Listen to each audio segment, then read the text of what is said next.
வணக்கம், welcome to அக்காலிட்டிக்ஸ். காலையில் எழுந்துச்சி brush பண்ணி முடிச்சுட்டு ரன்னிங் ப்ராக்டிஸ் பண்ண கிளம்பிட்டேன். இன்றைக்கான ரன்னிங் எனக்கு ரொம்பவே சாட்டிஸ்ஃபையாக இருந்தது. ஏன்னா நான் பிளான் பண்ண மாதிரி பக்காவாக ரன் பண்ணி முடிச்சிட்டேன். ரன் பண்ணி முடிச்சுட்டு வார்ம் டவுன்லாம் பண்ணிவிட்டு வீட்டுக்கு வந்தால் இன்றைக்கான சமையல் நம்ம தான் நம்மளுடைய திறமையை காமிக்கலான்னு முடிவு பண்ணியாச்சு.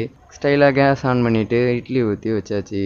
இட்லி ஊற்றி வச்சுட்டு ஒரு 10 நிமிஷம் வெயிட் பண்ணி பார்த்தோன்னே அனல் பறக்க சூடாக 5 இட்லி ரெடி ஆகிடுச்சு. அந்த 5 இட்லியை நம்ம சாப்பிட்டு முடிச்சுட்டு எடிட்டிங் ஒர்க்கில் உட்காந்து ஒரு சில எடிட்டில் மட்டும் பண்ணி முடிச்சிட்டேன். எடிட்டிங் பண்ணி முடிச்சுட்டு நம்ம மியூச்சுவல் ஃபண்ட்ஸ் எஸ்ஐபி பற்றி டீப்பாக லேர்ன் பண்ணிகிட்ருக்கோம். இன்றைக்கி ஒரு 2 மணி நேரம் அதை பற்றி நல்லா டீப்பாக லேர்ன் பண்ணணும். நோட்ஸும் எடுத்து வச்சுருக்கோம்.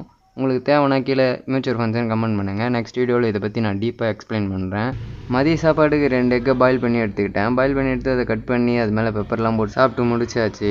சாப்பிட்டு முடிச்சுட்டு திரும்பி மியூச்சுவல் ஃபண்ட்ஸ் எஸ்ஐபி பற்றி இன்னும் ஒரு மணி நேரம் நல்லா லேர்ன் பண்ணிகிட்டு இருந்தேன். லேர்ன் பண்ணிவிட்டு அதை பற்றி நோட்ஸ்லாம் எடுத்து முடிச்சுட்டு ஒரு அருமையான மாலை குளியல் முடிந்ததும் நம்மளுக்கு ஒர்க் அவுட் பண்ண வார்ம் அப் பண்ண கிளம்பிட்டேன்.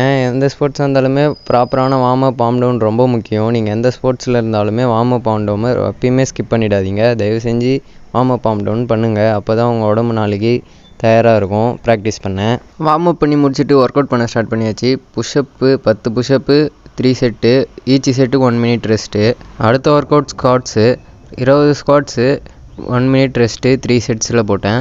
அடுத்தது கோர் மசிலை டார்கெட் பண்ணி பிளாங்க்கு 1 மினிட் பிளாங்க் பண்ணி 3 செட்டு, ஈச் செட்டுக்கு 1 மினிட் ரெஸ்ட்டு. அடுத்தது ரஷ்யன் ட்விஸ்ட்டு பேர் செட்டுக்கு 30, ஈச் செட்டுக்கு 1 மினிட் ரெஸ்ட்டு போட்டு முடிச்சாச்சு. போட்டு முடிச்சுட்டு வார்ம் டவுன் பண்ணிவிட்டு வாய்ஸ் ஓவர் மட்டும் பேலன்ஸ் இருந்தது. வாய்ஸ் ஓவரே கொடுத்து முடிச்சாச்சு. வாய்ஸ் ஓவர் கொடுத்து முடிச்சுட்டு நைட்டு சமையல் ரெடி பண்ணலான்னு வந்தாச்சு. என்ன சமையல்னு பார்த்தீங்கன்னா சப்பாத்தி தக்காளி தொக்கு தான் பிளானு. சப்பாத்திக்கு மாவு பிசைஞ்சு எடுத்துக்கிட்டேன். உருட்டுறது பெரட்டுறதுலாம் முடிச்சுட்டு அடுப்பு மீடியம் ஃப்ளேமில் வச்சு சப்பாத்தி சுற்றி எடுத்தாச்சு. சப்பாத்தி மாவு நல்லா சாஃப்டாக பேசிவே சப்பாத்தி சும்மா பூரி மாதிரி புஃப்னு வருது. அதுக்கப்புறம் தக்காளி தொக்குக்கு வெங்காயம் தக்காளியெல்லாம் கட் பண்ணி முடிச்சுட்டு தட்டில் சப்பாத்தியும் தக்காளி தொக்கும் வச்சு சாப்பிட்டு முடிச்சாச்சு. சாப்பிட்டு முடிச்சுட்டு நம்ம நேற்று பிளான் பண்ண மாதிரி எல்லாத்தையும் கரெக்டாக பண்ணியிருக்கோமான்னு டிக் பண்ணிவிட்டு நாளைக்கான பிளானையும் பண்ணி முடிச்சுட்டு தூங்கிட்டேன். இந்த வீடியோ உங்களுக்கு பிடிச்சிருந்தா மறக்காமல் ஒரு லைக் மட்டும் பண்ணி விட்டு போங்க. நம்ம சேனல் மிஸ் ஆகாமல் இருக்க இன்ஸ்டா வியூவர்ஸ் அந்த ஒரு ஃபாலோ, யூடியூப் வியூவர்ஸ் அந்த ஒரு சப்ஸ்கிரைப் பண்ணிவிட்டு பெல் ஐக்கன் கிளிக் பண்ணி வச்சுங்க. நாளை வீடியோவில் சந்திப்போம். பாய்.